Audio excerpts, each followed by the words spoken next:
What's up, guys? Welcome to another episode of Post Customers Garage. Today's episode, we're going to be installing some Go Fast parts on my 302 for the Fairlane. Got the intake manifold right here, and hopefully going to get a water pump and headers on this motor too. For intake manifold, I went with the Y-end Stealth intake. It is a dual plane. The RPM range is from idle all the way to 6,800 RPM. So it's been pretty good intake, especially for some low to mid-range RPM. Intake manifold gaskets I went with are some Fella Pros.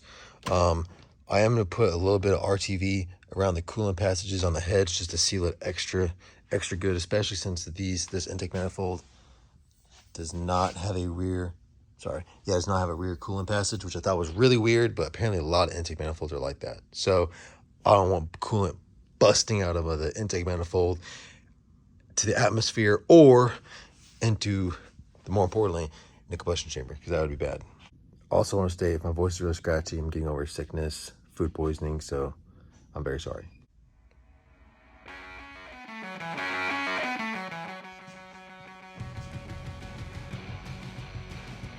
you go. And we can clean it up after you bolt it down. How's the back look? Looks good. Yep.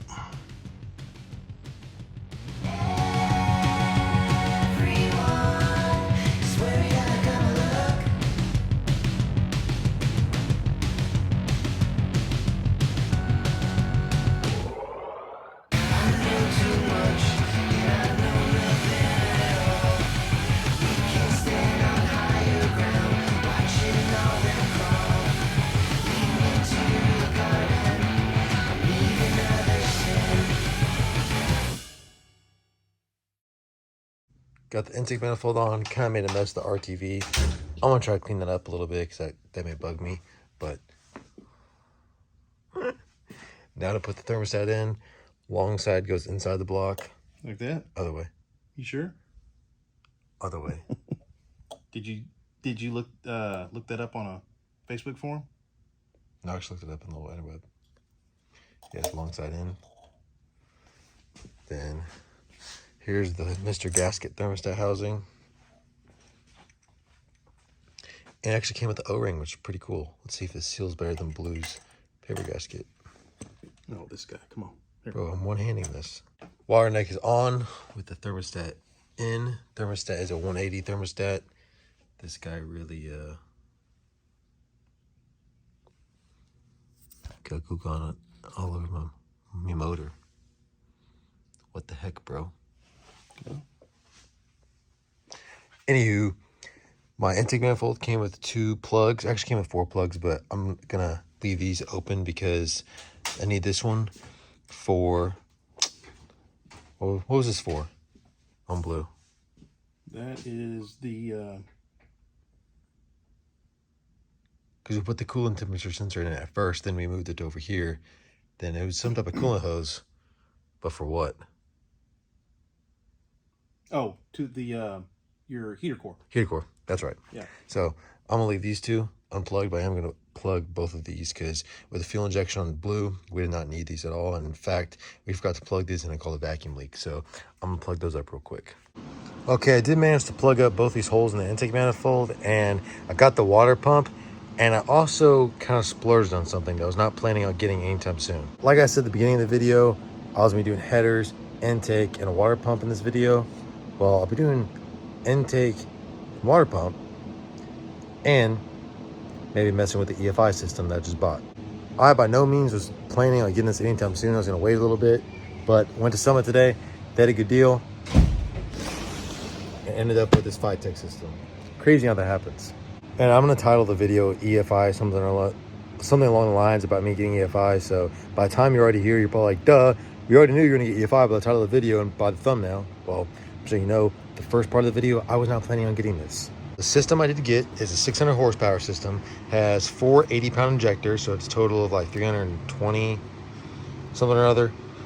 So, and I think that this is equivalent of a A50 CFM carburetor. That's what it is. So this is the system. It's gold, comes with its own wiring harness, ECUs built into the throttle body, unlike the Summit system, which I believe FiTech makes a Summit system, which is pretty cool. So here's this. That is the little display screen, a lot more just, you know, detailed and stuff like that compared to the Summit system. That is the thermistor, aka the CTS temp, the coolant temperature sensor. That is that. Under here, there's a relay and some wire harness missing because I took it out already and went through it and it wouldn't go back in the same spot, so I got it sitting in my room. So there's a couple components missing, but this is the main gist. Here is the little stand you can put on your window or your windshield to hold the display. Clamps. This is for the display screen. Extra fuses. Gaskets and stuff for the throttle body. Here's my O2 sensor. A lot of my sensors are already in here and zip tied to the throttle body, so I only got to worry about that. I am going to go ahead and put this coolant temperature sensor in because that goes in one of the front holes like I mentioned earlier, so I will be doing that. Oh, this is for the O2 sensor, but I'm going to do like what I did on Blue. Blue system basically came with the same thing, but we bought basically a collector extender that already has a pre-welded hole and bung for the O2 sensor, so you don't have to cut one out and all that jazz. So I'm gonna do the same thing with the 302 because it only requires one O2 sensor. So, and you can just get another one for the other side to make it even and just plug it up and whatnot. So more likely I'm just gonna do the same exact thing just because it's easy, so I don't have to basically cut up a collector and weld in these little tabs and bungs. So this is the water pump I went with. It's an AC Delco. It's aluminum. Clockwise is the rotation because with the V-belt I believe you're supposed to go clockwise. And I put this down. V-belts you are supposed to go clockwise, what I've read, and counterclockwise is if it's serpentine belt setup. I guess is how this rotates or whatnot. That's what I read, and all the older ones say clockwise, and I'm gonna run a V-belt system on that anyway, so I'm just gonna go clockwise. So this is a water pump I got. Here's the template that came with my bolt kit, so very helpful because it says how long they are for which hole and stuff like that. I got my nifty little tape measure that tells me. So I'm gonna go put the water pump on real quick. Also forgot to mention I had to get these long picks because let's see. When I did my timing cover, I put RTV around it, and some RTV got in the holes where the bolts are supposed to go, and I couldn't put any bolts in them because I blocked it off. So I had to get some long picks and pick it out. So whenever you do your timing cover, make sure you don't run into that issue like I did.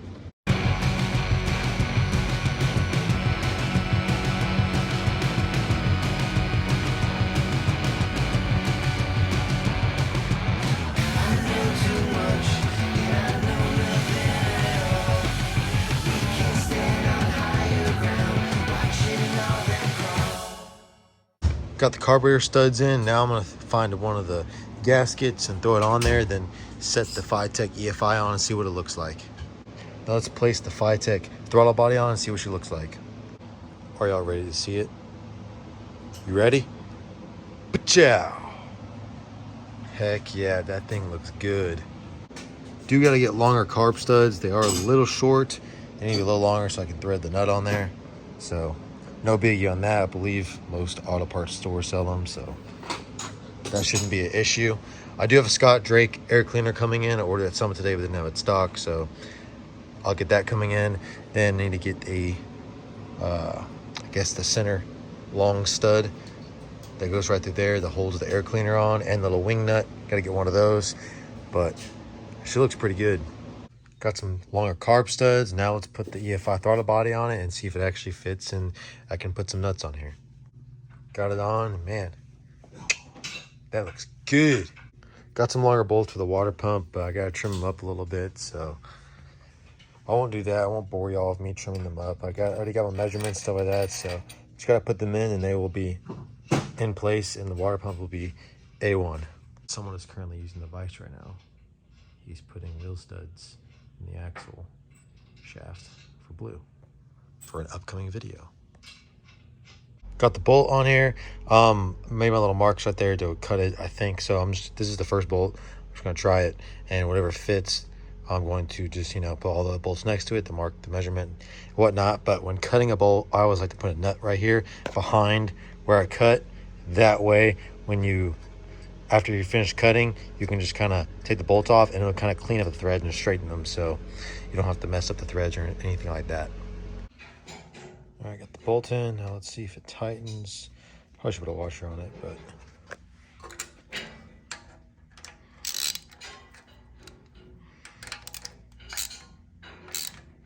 yep, it's catching threads. It's getting tight. Yeah, cool. Yeah. Now take my other bolts, put them right next to it, then mark them. Then it's just this one right there, that one right there. I believe that's it.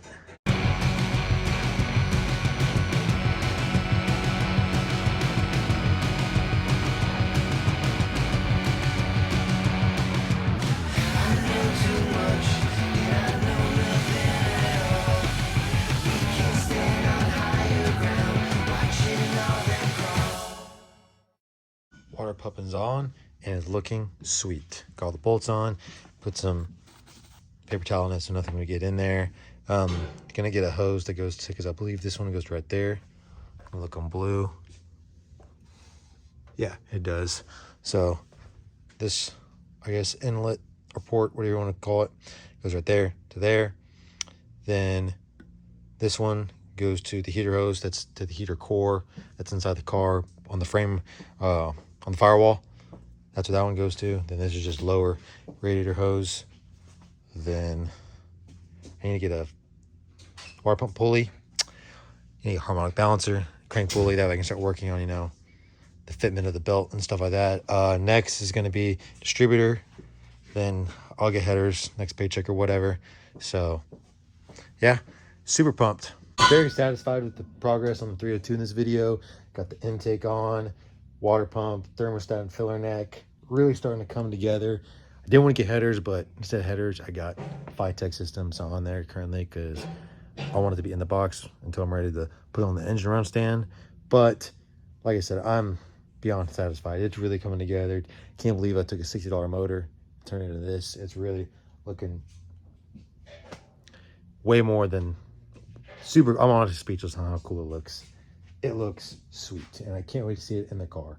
It's gonna look great. There's a few things, like I said, I do need to still get, but those aren't too expensive. The most expensive thing is the FiTech, and I got that knocked out, so that's a good start. So thank you so much for watching today's video. If you liked it, make sure to leave a like, comment, subscribe, let me know what you think. Hopefully I'll see you in the next video, and hopefully we can, get some headers and get some other things on and just be one step closer to getting on the engine run stand. So thank you again. See you in the next video. Peace out.